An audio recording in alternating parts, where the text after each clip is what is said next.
He wore the uniform of a soldier, willing to give his life for a country he believed in. But while he was deployed overseas, serving with honor, something unthinkable happened back home. The very land he worked for, the ranch that carried his family's legacy, was quietly stripped away, sold off by the people meant to protect the neighborhood. Not because he broke the rules, but because of who he was. A black man in a place where power and prejudice often walk hand in hand. What happens when sacrifice meets betrayal, and when the army itself decides enough is enough? Hit like and subscribe to join our community. Before the headlines, before the betrayal, he was simply a man chasing the American dream. A soldier in uniform, but also a son, a husband, and a neighbor. He had saved for years to buy that ranch on the edge of town, land that symbolized stability, freedom, and a future he could pass down.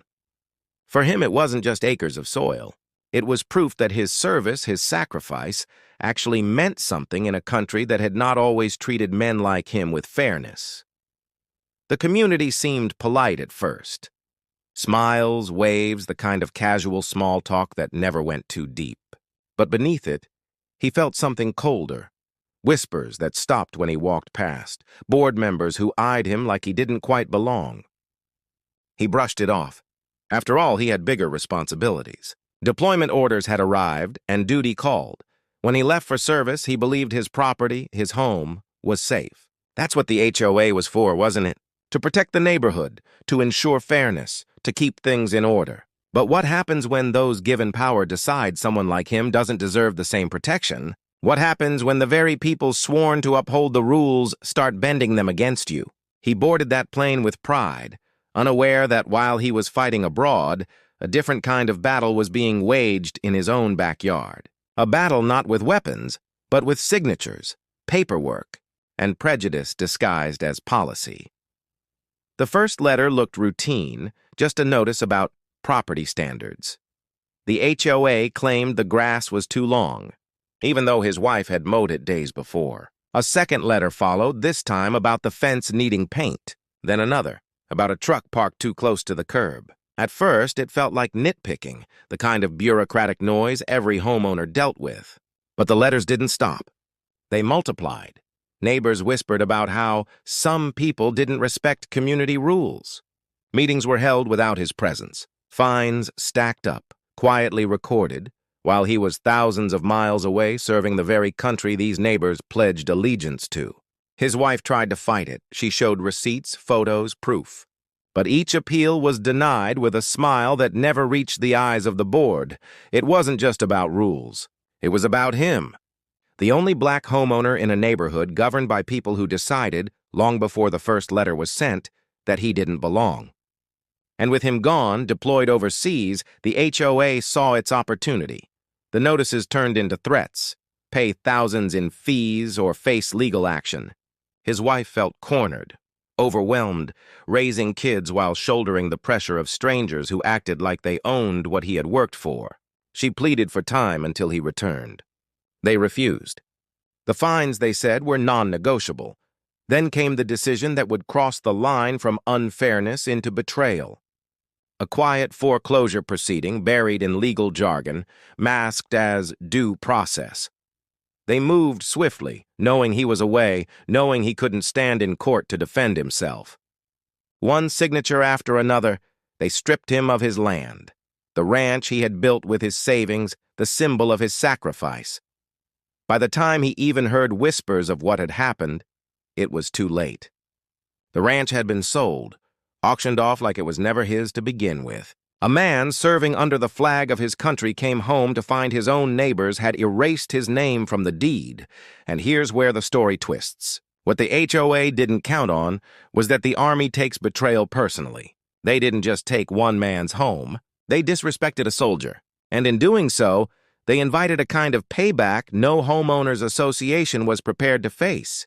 When he finally returned home, duffel bag slung over his shoulder, the sight that greeted him was not his ranch. The fences were torn down, the land stripped of the life he had poured into it. A for sale sign leaned crooked against the porch, like a final insult to everything he thought was secure. The betrayal was no longer whispers or paperwork. It was written in bold letters across the deed of a property that once carried his name. A man who had stood on foreign soil under the weight of a rifle, who had defended freedoms for strangers, had come home to find his own freedom stolen, not by an enemy abroad, but by neighbors in his own backyard. Shock turned quickly to anger, and he wasn't alone. Word spread through his unit, through the army itself. Soldiers don't take kindly to betrayal, not when it touches one of their own. His brothers in arms understood that this wasn't just about property. It was about dignity, about the promise that service would mean something when you returned home. Then came the moment that shook the entire community.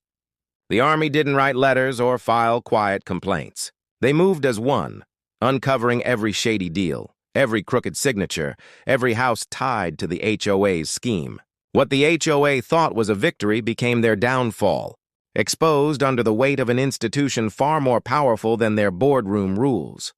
And as neighbors peeked from behind curtains, they realized the HOA hadn't just crossed a man, they had crossed a soldier. A man backed not only by his uniform, but by the force of an army unwilling to let this betrayal stand. Because this wasn't just about one ranch anymore. It was about justice, and about to become a reckoning that no one in that neighborhood would forget. The army didn't stop until every wrong was dragged into the light. Contracts were overturned, houses returned, and the HOA's empire collapsed under the weight of its own corruption. The ranch, his ranch, was restored not as a gift but as a declaration. You cannot rob a man of his dignity and expect silence in return. For him, the land felt different now. The soil still carried his sweat, but it also carried the memory of betrayal. He rebuilt fences, repainted walls, but some wounds don't fade with fresh paint. Because this story wasn't just about one ranch in one small town. It was about something bigger. About how power, when mixed with prejudice, can strip people of everything they've worked for. About how racism hides behind policies, paperwork, and polite smiles, until someone has the strength or the backing to fight back. Neighbors who once looked the other way now had no choice but to confront what happened. Some whispered apologies, others stayed silent. But silence, he realized, was part of the problem all along. And here's the truth. Not everyone has an army to step in when injustice strikes. Countless families, countless individuals face the same kind of discrimination with no cavalry riding to their rescue. Their homes, their jobs, their futures are taken piece by piece because of the color of their skin, and the world rarely hears their stories.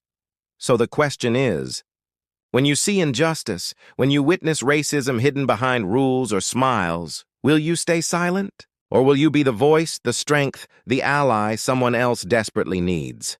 Because sometimes, the difference between losing everything and finding justice is whether ordinary people choose to look away or choose to stand up. If this story touched you, don't just watch, be part of the change. Hit subscribe and join our community of voices that matter.